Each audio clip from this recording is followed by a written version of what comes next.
It's Friday, which means Trish Rout with Southwest Florida Crime Stoppers is here to tell us who we need to be on the lookout for. Words are hard.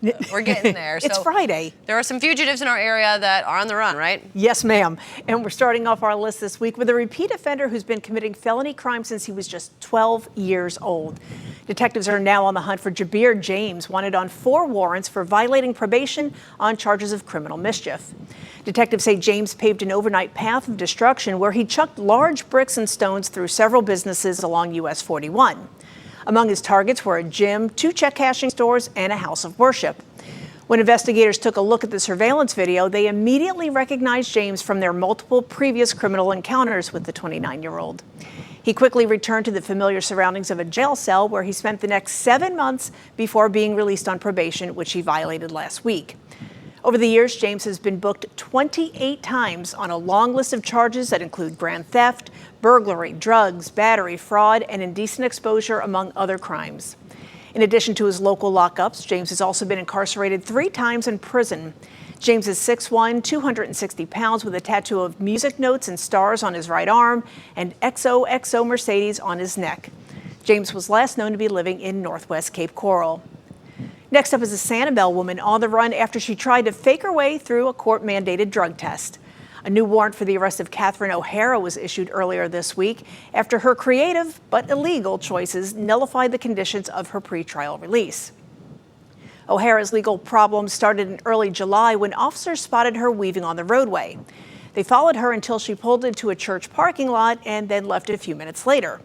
When her dangerous driving continued, officers pulled her over, only to find the 34-year-old with boozy breath and glassy eyes. A field sobriety test sealed the deal that O'Hara was impaired, landing her in jail for the night. A quick inspection of her car turned up 2 empty bottles of vodka and a smashed IPA beer can wedged between the driver's seat and the center console. She was released on certain conditions, which included a random drug screen. But when she arrived last week to take the test, employees discovered that O'Hara taped a plastic bottle with urine to her leg in order to avoid a positive test result.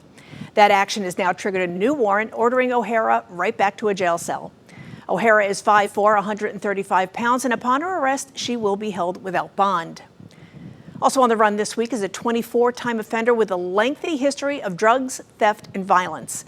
Roger Patterson now finds himself back in the crosshairs of the law, this time with a new warrant for failing to show backup in court following an arrest for the possession of a controlled substance. Patterson was pulled over for a traffic stop, and after a brief chat with the officer, he was simply given a written warning. But when Patterson didn't leave after the interaction, the officer probed a little further about what he was actually doing there.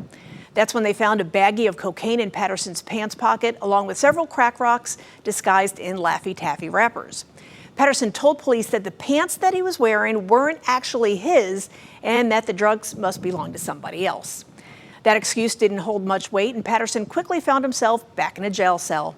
He was released after 2 days with the promise of showing back up for court last week, which he failed to do. Patterson's lengthy criminal career includes arrests for aggravated assault, battery, contempt, resisting, burglary, grand theft, fraud, and of course, drugs. In addition to his local jail time, he's also been sent to prison twice. Patterson is 5'6", 150 pounds, and was last known to be laying low in Dunbar. And rounding out this week's list is a fugitive who repeatedly stalked a Fort Myers woman to the point of planting a GPS tracker underneath her car. Crime Stoppers needs your help tracking down Ezekiel Morales Riveron, wanted for failure to appear in court on charges of invading privacy, stalking, and installing a tracking device. The victim said she and her ex, Riveron, were having disputes that became increasingly contentious. She said the Lehigh Acres man went to great lengths to know where she was at all times.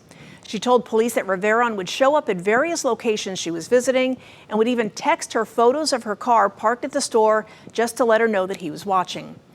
He even rolled up to the dollar store right behind her one day and threatened her with what she thought was a gun. The next day, she found a tracking device under her car, so she took a ride share to the sheriff's office to file a report so that he wouldn't know. Riveron was arrested the next day and spent 5 days in lockup before being released until his next court date. But when he was supposed to appear before the judge this week, Riveron was nowhere to be found. This 35-year-old suspect is 5'8", 160 pounds, and upon his arrest, he will be held without bond in the Lee County Jail. And as always, if you recognize any of the suspects we've featured here today, you're asked to call the Crime Stoppers hotline. That number is 1-800-780-TIPS. All callers will remain anonymous and will be eligible for a cash reward of up to $3,000. You know, we've said it before, these people all live in our community. Maybe they're the guy down the street or the guy that you see at the convenience store on Friday nights at 5. That little piece of information, that small tip, could absolutely mean all the difference in finding these folks. Certainly. Well, thank you so much, Trish, and we'll certainly be on the lookout. Thanks.